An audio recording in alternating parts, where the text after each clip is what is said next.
எல்லாருக்கும் வணக்கம். நான் உங்கள் அர்ச்சனா தாமரைக்கணி. நான் இப்போ உங்களுக்கு சொல்ல போகிறது கதை சொல்ல போரின் தொகுப்பின் 59வது கதையை உங்களுடன் பகிர்ந்து கொள்ள போகிறேன்.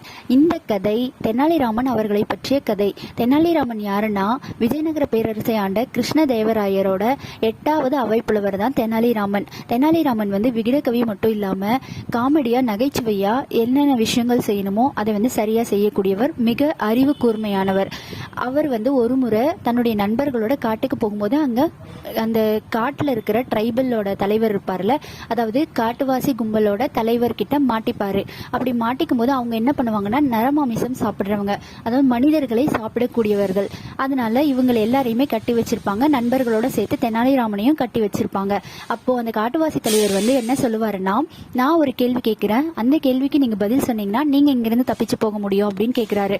சரி, உங்களுடைய கேள்விக்கு நான் பதில் சொல்றேன்னு சொல்லிட்டு தெனாலிராமன் கேள்வியை சொல்லுங்க அப்படின்னு சொல்றாரு. அதனால அந்த காட்டுவாசி என்ன கேள்வி கேட்கிறாருன்னா, இருக்கிறதுல இந்த உலகத்துல விதை பெருசா செடி பெருசா அப்படின்னு கேட்கிறாரு. உடனே தெனாலிராமன் சொல்றாரு, செடி தான் பெருசு, செடி தான் முதல்ல வந்தது அப்படின்னு சொல்றாரு.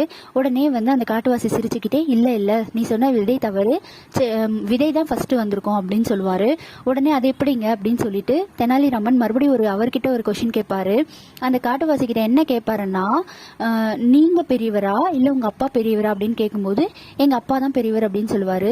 உங்களுக்கு வயது அதிகமா, உங்க அப்பாவோட வயது அதிகமானா எங்க அப்பாவுடைய வயது தான் அதிகம் அப்படின்னு சொல்லும்போது, அப்போ நீங்க விதைனா உங்க அப்பா தானே செடியா இருக்க முடியும், அப்போ முதல்ல வந்தது செடி தானே அப்படின்னு சொல்லுவாரு. அதை கேட்டு அந்த காட்டுவாசி ஆச்சரியப்படுவாரு, ரமன் அறிவாளியானவர் தான் அப்படின்னு சொல்லிட்டு. இந்த கதை உங்களுக்கு பிடிச்சிருந்தா நம்ம ஏடிஎஸ் ஹாப்பி வேர்ல்டு சேனலை சப்ஸ்கிரைப் செய்து கொள்ளுங்கள். இந்த கதையை நீங்க உங்களுடைய குழந்தைகளுக்கு சொல்லுங்க. நன்றி.